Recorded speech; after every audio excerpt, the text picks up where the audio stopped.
بے شک اللہ نے پیغمبر پر مہربانی کی اور مہاجرین اور انصار پر جو باوجود اس کے کہ ان میں سے بعضوں کے دل پھر جانے کو تھے مشکل کی گھڑی میں پیغمبر کے ساتھ رہے. پھر اللہ نے ان پر مہربانی فرمائی.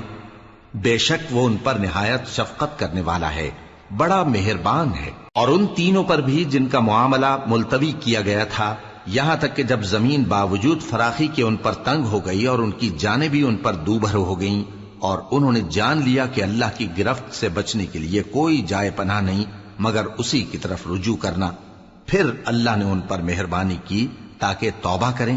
بے شک اللہ توبہ قبول کرنے والا ہے، مہربان ہے. اے اہل ایمان، اللہ سے ڈرتے رہو اور راست بازوں کے ساتھ رہو. اہل مدینہ کو اور جو ان کے آس پاس دیہاتی رہتے ہیں ان کو شایع نہ تھا کہ اللہ کے پیغمبر سے پیچھے رہ جائیں، اور نہ یہ کہ اپنی جانوں کو ان کی جان سے زیادہ عزیز رکھیں. یہ اس لیے کہ انہیں اللہ کی راہ میں جو تکلیف پہنچتی ہے، پیاس کی یا محنت کی یا بھوک کی، یا وہ ایسی جگہ چلتے ہیں کہ کافروں کو غصہ آئے یا دشمنوں سے کوئی چیز لیتے ہیں، تو ہر بات پر ان کے لیے عمل نیک لکھا جاتا ہے.